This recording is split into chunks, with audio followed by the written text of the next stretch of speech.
আজকে মূলত ওই তিনটা মৌলিক ভুল নিয়ে আলোচনা হবে ইনশাআল্লাহ, যেটা আমরা সমাজের প্রায় সবাই করে যাচ্ছি। মৌলিক সমস্যা ভুল কয়টা আমাদের? আজকে আমরা এই ভুলগুলি নিয়ে আলোচনা করি। উদ্দেশ্য কি থাকবে? যেন আমার থেকেও ভুলগুলো দূর হয়ে যায়, আপনাদের থেকেও দূর হয়ে যায়। ঠিক আছে ইনশাআল্লাহ? তো সেই নিয়তে আমরা একটু মনোযোগ দিয়ে কথাগুলো শুনতে থাকি। এক নম্বর মৌলিক ভুল এই সমাজের প্রায় অধিকাংশ মানুষের, আল্লাহর চাওয়া হচ্ছে আমি আপনি যেন টার্গেট বানাই আখিরাত, কিন্তু আমাদের প্রায় সবার টার্গেট আমরা বানাইছি দুনিয়া। আপনি বলবেন কেমনি? আপনি দেখেন কেমনি? আমি তো বলছি আপনি দেখেন। আরে গ্রামে শহরের তুলনায় গ্রামে গঞ্জে গুনার আয়োজন কম, ব্যবস্থা কম, সুযোগ কম। সেই গ্রামেরই একজন নারী, মহিলা, বুড়ি সকালবেলা উঠা এই ঘরে যায়, ওই হিসায় যায়, ওই বাড়িতে যায়, কি যেন খুঁজে। তো ছোট্ট বাচ্চারা জিজ্ঞেস করতেছে দাদু কি খুঁজে? তো দাদুর জবাব কি? রাতে খোয়ারে মুরগি ছিল 20টা, সকালে উঠে দেখি আছে 19টা, আরেকটা মুরগি নেই। এক মুরগি হারায় গেছে। সেই চিন্তায় বুড়ি সারা বাড়ি খুঁজে খুঁজে অস্থির। অথচ দেখা গেছে ওই বুড়ি না ফজরের নামাজ পড়েছে, না ইশার নামাজ পড়েছে, এই নিয়ে তার কোনো মাথা ব্যথা নাই। কারণ কি? কারণ টার্গেট বানাইছে দুনিয়া। দুনিয়ার মুরগি হারায় গেছে, পেরেশান। টার্গেট যদি আখিরাত হইতো, ফজরের নামাজ ছুটে গেলে সে তো মাটিতে গড়াগড়ি খায়া চিৎকার করার কথা। আমাদের প্রায় সবার হাল হতে পারে। আমাদের টার্গেট আসলে দুনিয়া না আখিরাত বুঝার জন্য আমাদের বড়রা একটা উদাহরণ আছে। এই উদাহরণটাকে আমরা আয়না মনে করবো। আয়না, এই উদাহরণটাকে আমরা আয়না মনে করে মুখের সামনে ধরবো। দেখেন তো ওই আয়নায় নিজের চেহারা ওঠে কিনা। যদি ওই আয়নায় নিজের চেহারা ওঠে তো বুঝবো আমরাও টার্গেট দুনিয়া বানাই গেছি। করণীয় তওবা করি, আখিরাত মুখী হয়ে যায়। বড়দের উদাহরণটা কি? বড়রা বলেন দুনিয়া জিফা তালিবুহা কিলাব। ওলামায়ে কেরাম যেহেতু আছেন এই জন্য কথাটা বলেনি, না হয় ভুল বোঝাবুঝি হবে। আমরা অনেকে জানি এটা হাদিস, কিন্তু আমাদের হযরত মুফতি আব্দুল মালিক হাফিজাহুল্লাহ বলেছেন এটা হাদিস না। ওনার একটা কিতাব আছে প্রচলিত জাল হাদিস নিয়ে, এসব হাদিস নয় এই নামে। ওই কিতাবে আছে, তিনি লিখেছেন এটা হাদিস না, তবে বড়দের কথাটা ওজনওয়ালা, কথাটা দাবি, কথাটা সহি, কিন্তু হাদিস না। কেউ মনে করছে এত দামি কথা, মনে হয় নবী বলেছে সাল্লাল্লাহু আলাইহি ওয়াসাল্লাম। তো নবী আলাইহিস সালামের নামে চালায় দিয়েছে। জাল হাদিস তো এমনি চালু হয়। তো কথাটা কি? বড় ওজনওয়ালা কথা। খেয়াল করেন, বড় বলেন দুনিয়া জিফা তালিবুহা কিলাব। দুনিয়া হচ্ছে মৃত্যু জন্তুর মতো। আমরা বুঝার জন্য বলবো মরা গরু। বলেন দুনিয়া কিসের মতো? যার ভোক্তা কুত্তা, খায় কে? আমি যে বলছি আমার কথা শোনেন নাই তো জবাব দেন না কেন? খায় কে? সবাই না বললে পেছ লাগবে না। মরা গরু খায় কে? আরো জোরে কোন? আপনার ধলাপাড়া মরা গরু শকুনে খায় না? খায়। আর কথা বলে শিয়ালে খায়, শিয়ালেও খায়, শকুনেও খায়। তো খালি কুত্তার দোষ কেন? এটাই তো বোঝার জিনিস যে মরা গরু কুকুরের জন্য হালাল, শিয়ালের জন্য হালাল, শকুনের জন্য হালাল। কারো বদনাম হয় না খাইলে। কুত্তার খালি দোষ পড়ে, কারণটা কি? এটাই হলো বোঝার জিনিস। কুত্তার মধ্যে এমন কিছু স্বভাব প্রকাশ পায় যে কারণে কুত্তা দোষী হয়। বড়রা বলেন ও মানুষ, ওই স্বভাবগুলো যদি তোমার মধ্যেও চলে আসে তো বুঝতে হবে তোমার মধ্যে আর কুত্তার মধ্যে কোনো পার্থক্য নেই। তোমার টার্গেট দুনিয়া, তুমি দুনিয়া দাঁড়াবে। কুত্তার স্পেশাল সেই স্বভাবগুলো কি একটু বুঝেন আর মিলান দেখেন। এটা কিন্তু আয়না, নিজের চেহারাও মিলাই আর মিলে কিনা। বলেন তো শকুন মরা গরু কখন খায়? রাতে না দিনে? তো দিনই তো খায়, ঠিক আছে। বোঝা গেল শকুনের মরা গরু খাওয়ার একটা টাইম টেবিল আছে। শিয়াল মরা গরু কখন খায়? রাতে না দিনে? বোঝা গেল শিয়ালের মরা গরু খাওয়ার একটা টাইম টেবিল আছে। এবার বলে ফেলেন তো কুত্তা মরা গরু কখন খায়? রাতেও খায়, দিনেও খায়। আমি যা বলি ওইভাবে বলেন, যখন পায় তখন খায়। বলেন বলেন, যখন পায় তখন খায়। কি বোঝা গেল? কুত্তার মরা গরু খাওয়ার কোন টাইম টেবিল? বড় বনের মানুষ, তুমি দুনিয়া কামাও, কোনো সমস্যা নেই, কিন্তু রাত নাই দিন নাই 24 ঘন্টা শুধু দুনিয়া দুনিয়া দুনিয়া। তিলাওয়াত নাই, নামাজ নাই, জিকির নাই, তাসবিহ নাই, মা বাবার খেদমত নাই, সন্তানের খবর নাই, সারাদিন শুধু দুনিয়া দুনিয়া। তাইলে বোঝা গেল তোমার মধ্যে আর কুত্তার মধ্যে কোনো পার্থক্য নাই।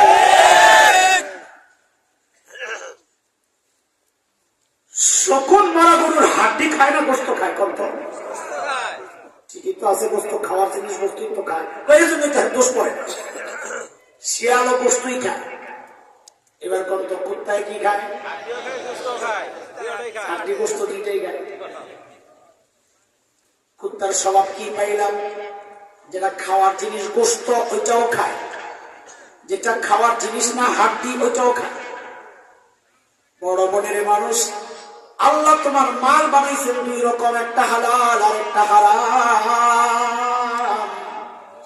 হালাল তো খাওয়া যায়, হারাম তো খাওয়া যায় না। তুমি যদি যেটা খাওয়া যায় হালাল ওইটাও খাও, যেটা খাওয়া যায় না হারাম ওইটাও খাও, তা বোঝা গেল তোমার মধ্যে আর কুত্তার মধ্যে কোনো পার্থক্য নাই। মিলে মিলে এসব মিলে। আচ্ছা, এইবার তো মিলবে, আরো কঠিন মিলা। অনেকের তো মন খারাপ হয়ে যাবো, এখন কি করবো, বলবো না ছাড়বো? আচ্ছা বলেন তো, শকুন মারা গরু খাওয়ার আগে টের পাইলেই দেখবেন আসমানের উপর খালি চক্কর মারে। দেখছেন? এখন তো কই না গেছে, দেখেন না। বুড়ারা কত পোলাপান বিশ্বাস করবো, পোলাপান ধরা শকুন দেখেন গুটি দেয়, ঘুরতে থাকে। কেন? ঘুরে ঘুরে আশেপাশের শকুনকে দাওয়াত দেয়, দোস্ত আহবাবকে ডাকে, আয় আয়। ওই যে শাহবাগের মিছিলের পরে বিরিয়ানি পাওয়া যায়, শকুনও ঘুরে ঘুরে মিছিল করে, আর নিচে মারা গরুর তিহারি আছে, আয় তোরা খাইতে আয়। এই মেসেজ পাইলে আশেপাশের সব শকুন আইসা মিছিলে যোগ দেয়। সবার আশা শেষ হলে একসাথে নামে, মিলে মিলে মিশে ওই মারা গরু খায়া বিদায় হবে। ঝগড়া লাগে। শিয়াল তো মাগরিবের পর থেকে ডাকা শুরু করে, হুক্কা হু খাওয়ান পাইছি, জলদি হো। কুত্তার খবর কি করত? কুত্তার চেয়ে 20 গুণ বড় মারা গরু। কুত্তা জানে লেজটা খাইলেও পেটটা ভরে যাবে, তারপরে কুত্তা খাবে খাবে আর ডাইনে বামে তাকাবে। যেই দেখছে দূরে আর একটা কুত্তা দেখা যায়, খাওয়ার এইকে ক্যাঁচ করে দিব, দৌড়ানি। কথা বল না? নিজে কিন্তু সব শেষ করতে পারবে না, কিন্তু কাউকে খাইতে দিবে না।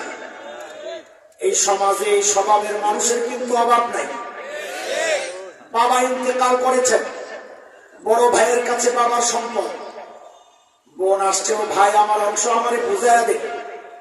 এমন জালেম ওই বড় ভাই, এইরকম জালেম বড় ভাই ওই সমাজে আছে, বোন রেদে দৌড়ানি নাই নাই, আসামি আছে, এই জন্য ঠিক কয় নাই জায়গায়। দেখছেন অবস্থা? ছোট ভাই বলে, ও ভাই আমার অংশ আমারে বুঝায় দে, ভাই রেদে দৌড়ানি। হয় কথা কন, আছে না নাই?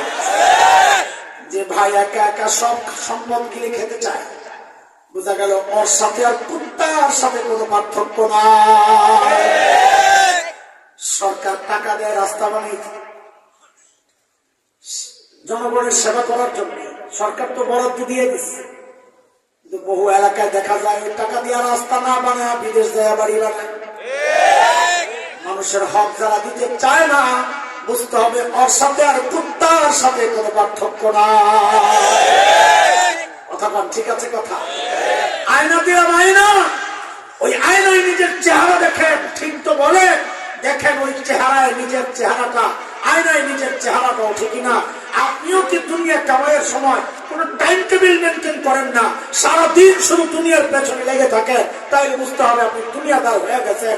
আপনিও কি হালাল হারাম বাঁচেন না, যা পান তাই খান, বুঝা গেল আপনি দুনিয়াদার হয়ে গেছেন। আপনিও কি মানুষেরটা মেরে মেরে খায় ফেলেন, হক দিতে চান না, তো বুঝতে হবে আপনার সাথে কুকুরের কোনো পার্থক্য নাই, আপনিও দুনিয়াদার হয়ে গেছেন। বলেন আমাদের মৌলিক সমস্যা কয়টা? মৌলিক সমস্যা এক নম্বর মৌলিক সমস্যা মুখস্থ হয়েছিনি, টার্গেট করার কথা সবার। বলেন আমরা টার্গেট করছি প্রায় সবাই। বলে হুজুর আখিরাত কেমনে টার্গেট করে? খাওয়া ছেড়ে দিবে, চাকরি বাকরি ছেড়ে দেওয়ার না। আখিরাত টার্গেট করা মানে কি? চাকরি ছেড়ে দেওয়ার না, ব্যবসা ছেড়ে দেওয়া, খেতে খামারে কাজ করা ছেড়ে দেওয়া না। আখিরাত টার্গেট মানে এটা না, বরং আখিরাত টার্গেট মানে হচ্ছে আমার প্রত্যেকটা শব্দ উচ্চারণের সময়, প্রত্যেকটা কদম ফেরার সময়, আমার প্রত্যেকটা মুহূর্তে চলার সময় আমি শুধু একবার চিন্তা করব এই কথার দ্বারা আমার আখিরাতের কোনো ক্ষতি হচ্ছে না তো? এই যে পা বাড়াচ্ছি আমার আখিরাতের কোনো ক্ষতি হচ্ছে না তো? এই যে কাজটা করছি আমার আখিরাতের কোনো ক্ষতি হচ্ছে না তো? এইভাবে যে চলে বোঝা গেল তার টার্গেট হচ্ছে আখিরাত, আর আমার আপনার টার্গেট হয়ে গেছে। দেখেন আমি মাঝে মাঝে বলে থাকি হযরতে সাহাবায়ে কেরাম রিদওয়ানুল্লাহি আলাইহিম আজমাইনদের সাথে আমাদের মৌলিক কিছু মোটা দাগের পার্থক্য আছে। এমনি তো অনেক পার্থক্য, মৌলিক কিছু পার্থক্য আছে। এক মৌলিক পার্থক্য হচ্ছে সমস্ত সাহাবী, একজন বাদ নাই, সমস্ত সাহাবীর দিল দিমাগ আল্লাহর রাসূলের সোহবত পায়া এমন হয়ে গেছিল যে প্রত্যেক সাহাবীর টার্গেট ছিল আখিরাত। কেমনি একটু বুঝেন। ছোটবেলায় আমরা আমাদের একটা উদাহরণ দিই, ওইটা দিলেই বুঝবেন। ছোটবেলায় আমরা লেখাপড়া করছি, খেলাধুলাও করছি, একটু খেলাধুলা আশেপাশে থেকে বড় হুজুররা কইলে তো আমি একটু সাহস পাই, আমি তো খেলছি। হয় না যে পোলা পায় না আবার উৎসাহ পায়, বেটা খেলছে ছোট মতন মোবাইলের খেলে, হালাল খেলা খেলছে, ছোটবেলায় খেলছে। এই সময় কি এরকম পাগড়িওয়ালা হুজুর আছে? আমি তো আসলাম হাসাই না, আমি যখন খেলছি আমি কি আছিলাম? আমি যখন খেলছি তখন কি আর হযরত মাওলানা হাসান জামি, তখন তো আমি আসলাম কি হাসাই না বলতে। তো ওই সময় খেলার সমস্যা। লেখাপড়াও করছি আলহামদুলিল্লাহ, আমি আমার জামাতে বরাবর ফার্স্ট হয়েছি। তো এখনকার বাচ্চারাও লেখাপড়া করে, খেলাধুলাও করে। তো আমাদের সাথে এখনকার বাচ্চাদের পার্থক্য সূক্ষ্ম পার্থক্য। আমরা করতাম লেখাপড়া, ফাঁকে ফাঁকে খেলতাম। আর এখনকার বাচ্চারা চায় সারাদিন মোবাইল টিপবে, খেলবে, ফাঁক পাইলে পড়বে। ঠিক সাহাবীদের সাথে আমাদের মৌলিক পার্থক্যের পয়েন্ট এটা। সাহাবায়ে কেরামও দুনিয়ার কাজ করছেন, বকরি চড়ান নাই, ওট চড়ান নাই, খেজুর বাগানের পরিচর্যা করেন নাই, ব্যবসা করেন নাই, করেছেন, আখিরাতের কাজও করেছেন। আমরাও দুনিয়ার কাজ করি, আখিরাতের কাজও করছি। এই যে তো বলে পার্থক্য কি করে সাহাবীদের সাথে? বলে হ্যাঁ, মৌলিক পার্থক্য আছে। সেটা হচ্ছে সাহাবায়ে কেরাম করতেন আখিরাতের কাজ, ফাঁকে ফাঁকে করতেন দুনিয়ার কাজ। আর আমরা করি সারাদিন দুনিয়ার কাজ, মাঝে মাঝে ফাঁক পাইলে করি একটু আখিরাতের কাজ। এই গ্যাপটাকে যত কমাইতে পারবেন বুঝতে হবে ততই বেশি আমি আখিরাত মুখী হচ্ছি। আপনি সময় কোথায় বেশি দেন? দুনিয়ায় সময় বেশি দেন না আখিরাতে সময় বেশি দেন? সিদ্ধান্ত আপনি নিতে পারবেন, আপনি দুনিয়াদার না আপনি আখিরাতওয়ালা। তো বলেন, আমরা এই জায়গায় আর কথা আগাইতে চাই না, আমার কিছু জরুরি কথা রয়ে গেছে সামনে, সেই জন্য আমি এই জায়গায় এই পয়েন্ট এই জায়গায় শেষ করছি। বলেন তো আমাদের মৌলিক সমস্যা পাই। এক নম্বর কিসের ভুল? বলেন কিসের ভুল? টার্গেট মুখস্থ না করলে তো আমি পড়া মুখস্থ করাইতে পারবো না, আগাইতে পারবো না। বলেন এক নম্বর ভুল টার্গেটের ভুল। টার্গেট করার কথা, টার্গেট বানাইছি মাশাআল্লাহ। দুই নম্বর মৌলিক ভুলটা আমাদের খুব বেশি ভালো করে, বিশেষ করে যুবকদেরকে আমাদের ভালো করে বোঝা দরকার। আমলের নিয়তে, সংশোধনের নিয়তে ইনশাআল্লাহ। 2 নম্বর মৌলিক ভুল হচ্ছে মেহনত করার দরকার ছিল কলবে, রুহে।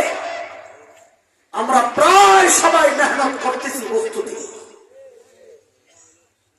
এমনকি মাহফিল গুলোতেও দেখে এই অবস্থা। মাঝে মধ্যে মাহফিল যাই, পোস্টারের মধ্যে, হ্যান্ডবিলের মধ্যে কি লেখা থাকে? মসজিদ উন্নয়ন কল্পে ওয়াজ মাহফিল। কার উন্নয়ন? কথা বল। মসজিদের ভিতরে গেলে দেখা যায় ঝাড়বাতি, এসি, কি লাইট, আরে বাপরে বাপ, মার্বেল, পাথর, কি গেট, সুবহানাল্লাহ, রাজার বাড়ি। মসজিদ তো উন্নয়ন হয়ে গেছে, কিন্তু মুসল্লি নেই। মাঝে মাঝে এমন মসজিদও আছে যেখানে খালি মুসল্লি নাই না, ন্যাংটা বেডিরাও ঘুরে যায় ছবি তুলে আছে। কথা বল। টাঙ্গাইল তো নেই।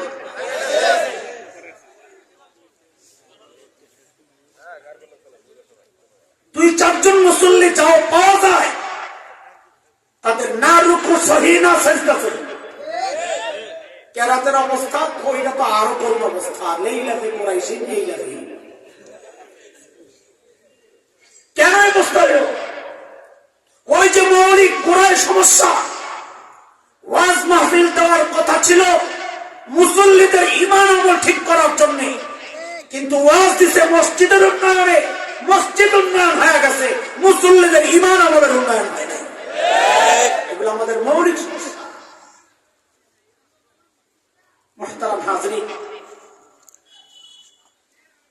এই বস্তুর মেহনত, এটা যে ভুল, আমি আপনাদেরকে কিছু উদাহরণ দিয়ে একটু বুঝাইতে চাই। একটা কথা জিজ্ঞেস করি আপনাদেরকে, আমাকে একটু জবাব দিয়ে।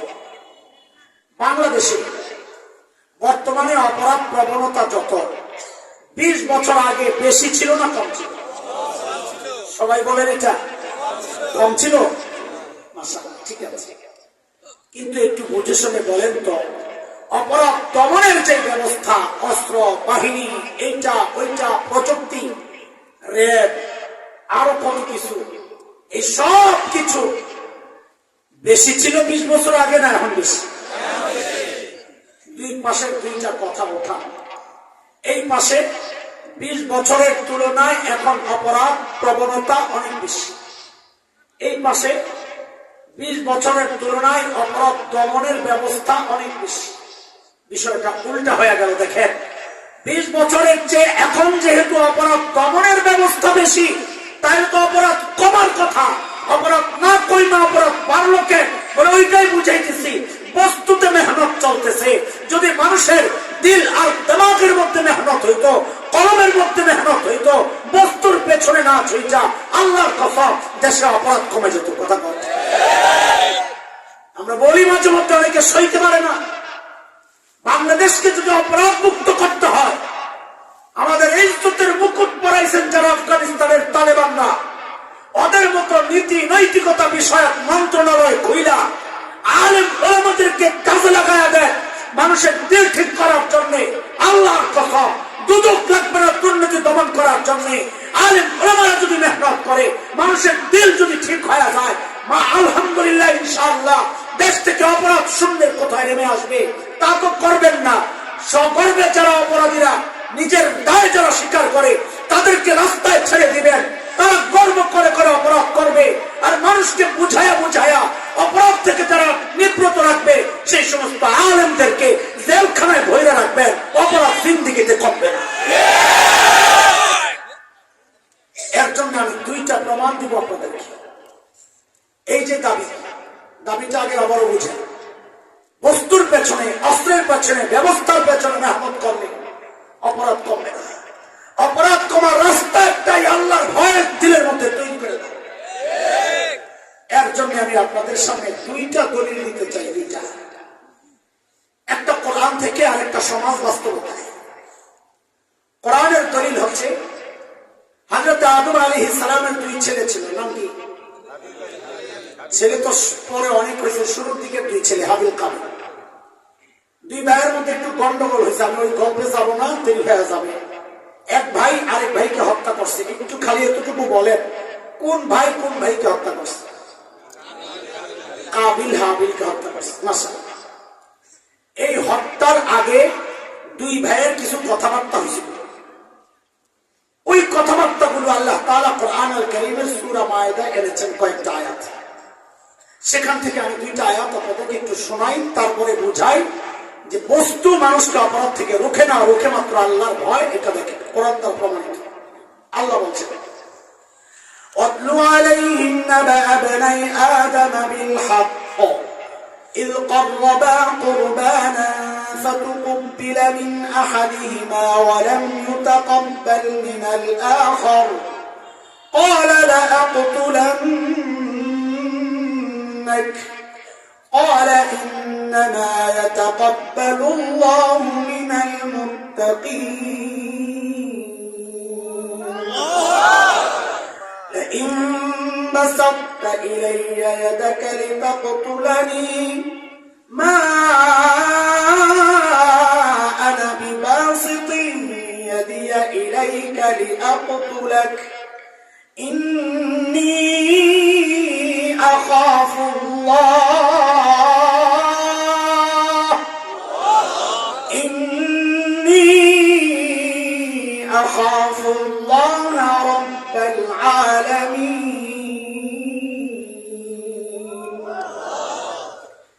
পুরা আয়াতের তরজমা করব না। কাবিল যখন হাইরা গেছে কোরবানিতে, তো দুনিয়ার সব জালেমের একটা সিস্টেম আছে। সিস্টেম মতো যদি হাইরা যায়, নিয়ম মতো যদি দেখে যে আমি হাইরা যাব, তখন সে কি করে? পেশি শক্তি দেখায় আর জয় ছিনায়। বলেন না, বুঝলেন এই কথা? জালিম কাবিল যখন বুঝছে আমি হাইরা গেছি, আমার জালিম কাবিল কি বলে? লাআকতুলান্নাকা, কাম করে মারিব। হাবিল বলে ভাইরা আমার দোষ কি? তুই আমার কেন মারবি? ইন্নামা ইয়াতাকাব্বালুল্লাহু মিনাল মুত্তাকিন। আল্লাহ নেক আমল, মুত্তাকি যে তার আমল কবুল করে। তুই বাবার হুকুম অমান্য করে গুনাহ করেছিস, আল্লাহ তোর কুরবানি কবুল করে নাই, এই দোষ কি আমার? তবে রে ভাই শোন, লাইন বাসাত্তা ইলাইয়া ইয়াদাক লিতাকতুলানি, আমাকে হত্যার জন্য যদি তুই তোর হাত আমার দিকে বাড়াস, মা আনা বিবাসিতি ইয়াদিয়া ইলাইকা লিআকতুলাক, আমি কিন্তু তোকে হত্যা করার জন্য আমার হাত তোর দিকে বাড়াবো না। খেয়াল করেন পয়েন্ট। এই যে হত্যার মতো অপরাধটা হাবিল করবে না বলছে, কারণটা কি বলেছে? যে আমি যদি তোকে হত্যা করি তো আমাকে পুলিশে ধরে রিমান্ডে দিবে, এই জন্য আমি এই কাজ করব না। হাবিল এটা বলেছিল? আমি যদি তোকে হত্যা করি আমাকে র্যাব ধরে ক্রস ফায়ার দিবে, হাবিল এটা বলেছিল? আমি যদি তোকে হত্যা করি, আমাদের বাবা আদম আলাইহিস সালাম সিসি ক্যামেরা ফিট করে রাখছেন, আমি ধরা পড়ে যাব, হাবিল এই কথা বলেছিল? হাবিল একটাও বলে নাই। কেন? এই একটাও মানুষকে অপরাধ থেকে আটকায় না। অপরাধ থেকে যা আটকায়, হাবিল ওই কথাই বলেছে, আমি এই অপরাধ করব না। কেন? ইন্নী আখাফুল্লাহ রাব্বুল আলামিন, আমি রব্বুল আলামিন ভয় পাই। আর যে রব্বুল আলামিন ভয় পায়, সে অপরাধ করতে পারে না। এক নম্বর দলিল। দুই নম্বর দলিল দিচ্ছি সমাজ বাস্তবতায়। আচ্ছা বলেন, ধর্ষণ এটা একটা নরমাল অপরাধ না ভয়ঙ্কর অপরাধ? সবাই বলে এটা কি শুধু বাংলাদেশেই ভয়ঙ্কর না সারা দুনিয়া? ধর্ষণ যেহেতু একটা ভয়ঙ্কর অপরাধ, তাইলে বস্তু, অস্ত্র, আইন, আদালত এগুলো যদি মানুষকে এই অপরাধ থেকে রুখত, তাইলে দুনিয়ায় ওই সমস্ত রাষ্ট্রে ধর্ষণ সবচাইতে কম হতো যাদের অস্ত্রে যারা যত বেশি শক্তিশালী, প্রযুক্তিতে যারা যত বেশি উন্নত, ওই সমস্ত দেশে ধর্ষণ সবচেয়ে কম হতো। কথা ঠিক কিনা বলে? অথচ আমরা দেখি বাস্তবতা তার উল্টা। বাস্তবতা উল্টা। কি উল্টা? গত 2 বছর আগে জাতিসংঘ একটা জরিপ চালাইছে, পরীক্ষা সারা দুনিয়ায়। কে চালাইছে পরীক্ষাটা? বলতো হেফাজতে ইসলাম না,